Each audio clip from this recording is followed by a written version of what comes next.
नमस्कार दोस्तों, आज मैं जो एक सीरीज स्टार्ट करने जा रहा था उसका एक पहला वीडियो है धातु और अधातु का।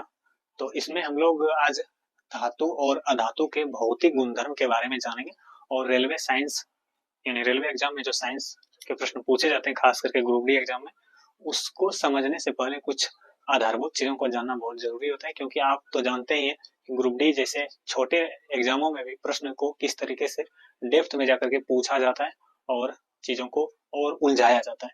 तो पहले थोड़ा सा आप लोग जानिए, अगले लेक्चर्स में हम लोग उसके धातु और अधातु के रासायनिक गुणधर्म को जानेंगे। तो शुरू करते हैं। जैसा कि हमारे आसपास जितने भी चीजें दिखाई देती है, कुछ भी दिखाई देती है, उसको हम लोग पदार्थ बोलते हैं, क्योंकि वैज्ञानिकों ने ये कहा है। तो उसी तरीके से यहाँ पर हमने मेंशन किया है पदार्थ, जिसको कि अंग्रेजी में मैटर्स भी बोलते हैं। तो इस तरीके से, और पदार्थ को वैज्ञानिकों ने 3 भागों में बांटा है: तत्व, यौगिक और मिश्रण। तो यहाँ पर हम लोग सिर्फ बात करेंगे तत्व की। यौगिक और मिश्रण का आपको किसी अलग लेक्चर में हम समझाने का प्रयास करेंगे। तो आज बात करेंगे धातु और अधातु की। तत्व को 2 भागों में बांटा गया है, धातु और अधातु। आप लोगों में से बहुतों ने पढ़ा होगा कि धातु और अधातु के अलावा एक और वर्ग है उपधातु। तो आप लोग कमेंट बॉक्स में सभी उपधातुओं के नाम जरूर लिखिएगा। तो जैसा कि तत्व के बारे में बात करेंगे, तत्व की परिभाषा थोड़ा सा समझ लेते हैं। एक ही प्रकार के परमाणुओं से बने पदार्थ तत्व कहलाते हैं। फिर से सुनिएगा, एक ही प्रकार के परमाणुओं से बने पदार्थ को तत्व कहते हैं। उसी तरीके से तत्व, अगर कुल तत्व की बात करें अभी तक, तो 118 माना गया है, और जिसमें क्या 98 यानी कि 98 प्राकृतिक माना गया है, और 20 जो है मानव निर्मित, यानी कि 20 जो है मानव के द्वारा बनाया गया है प्रयोगशाला में। इस तरीके से तो अब हम बात करेंगे मेटल यानी कि धातु के भौतिक गुणधर्म के बारे में। जैसा कि हमने लिखा है चमकीला। सामान्यतः आप धातु को देखिएगा तो वो सामान्यतः चमकीला होता है और वो ठोस होता है। साथ ही साथ ठोस मतलब उसका जब आप पीटिएगा तो जल्दी चूर नहीं होगा, ठोस है। और साथ ही साथ ये थोड़ा सा ध्वनिक होती है, मतलब पीटने पर ये आवाज करती है। इसको सोनोरस भी बोलते हैं। ध्वनि को क्या बोलते हैं? सोनोरस, पीटने पर आवाज करना। और विद्युत चालक, यानी कि आप इसका प्रयोग जो घर में बिजली प्रयोग करते हैं उसके तार के रूप में प्रयोग कर सकते हैं। उष्मीय चालक, यानी कि अगर आप खाना पकाने जैसे बर्तनों का प्रयोग करते हैं तो वो सामान्यतः आपको कंफर्म आप हो लीजिए कि वो धातु ही होगा, क्योंकि धातु ही क्या होते हैं? उष्मीय चालक होते हैं, यानी कि उष्मा को एक जगह से दूसरे स्थान को पहुंचाने में एक माध्यम का काम करते हैं, इसलिए इसको बोलते हैं उष्मीय चालक। जिस तरीके से विद्युत को एक जगह से दूसरी जगह पहुंचाने का कार्य करता है, इसलिए इसको विद्युत चालक कहते हैं। साथ ही आता है उच्च गलनांक। समझिएगा, जब आप लोहे का तवा का या किसी बर्तन का प्रयोग करते हैं तो आप नीचे में हीटर जब जलाते हैं तो बहुत लो हो जाता है, लेकिन वो पिघलता नहीं। यानी कि जितना ज्यादा तापमान पर वो पिघलने लगेगा उतना ज्यादा उनका गलनांक होगा, यानी कि बहुत ज्यादा तापमान पर वो अगर पिघलने वाला चीज होता है तो उसको बोलते हैं उच्च गलनांक।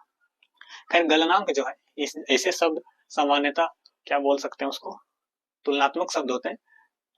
तो इस तरीके से, और आघातवर्ध व तन्य, मतलब अगर आप इसको पीटिएगा तो ये फैलने लगता है चादरों की तरह, और खींचिएगा तो तार की तरह बढ़ने लगता है, इस तरीके से। लेकिन इतना जो आपको बताएं ये गुणधर्म, इसमें थोड़ा ना थोड़ा कहीं ना कहीं अपवाद छिपे हुए हैं, और वहीं से प्रश्न पूछे जाते हैं डायरेक्टली।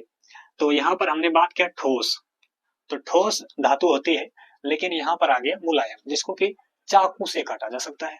जैसे में सोडियम, पोटेशियम और लिथियम इतने मुलायम धातु है कि आप इसको हाथ से खींच सकते हैं, मरोड़ सकते हैं, जैसे कर सकते हैं, इसलिए इसको मुलायम धातु, चाकू से काटे जाने योग्य धातु। साथ ही साथ बात की हम ठोस की, लेकिन एक आपको अखबार में दिखेगा पारा, जिसका कि संकेत है Hg। ये आपको मरकरी भी इसको बोलते हैं। ये द्रव रूप में दिखेगा। किस रूप में? द्रव रूप में। और यहाँ पर बात की विद्युत चालक, तो सर्वोत्तम चालक जैसा कि आपने जाना है क्या है? चांदी, सोना और कॉपर, Ag, Au, Cu। और निम्नतम चालक होता है सीसा। ये क्वेश्चन पूछा जाता है, इसलिए मैंने इसको मेंशन किया है।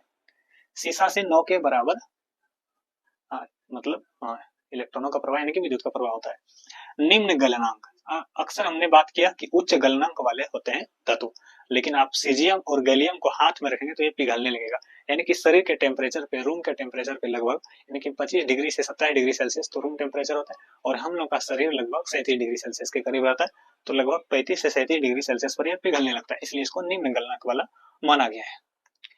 और उष्मीय कुचालक मतलब जैसे कि अगर आपको हम एक लोहा देते हैं, ये मान लेते हैं ये लोहा है, और एक साइड से इसको जलाएंगे तो इधर भी गर्म होने लगता है, लेकिन शीशा या मरकरी में आप ऐसा कीजिएगा तो वो एक जगह से दूसरे जगह तक उष्मा सही तरीके से प्रवाहित नहीं हो पाता, इसीलिए बोला गया उष्मीय कुचालक होता है शीशा और मरकरी। और जबकि धातु का सामान्य गुणधर्म है कि वो उष्मीय सुचालक होगा, लेकिन ऐसा शीशा और मरकरी के साथ नहीं है, अपवाद के रूप में। और सबसे एक इंटरेस्टिंग पॉइंट आपको देखने को मिलेगा सोना, जिसका कि हम लोग अक्सर मम्मी लोग, भाभी लोग जेवर के रूप में प्रयोग करती है सोना को।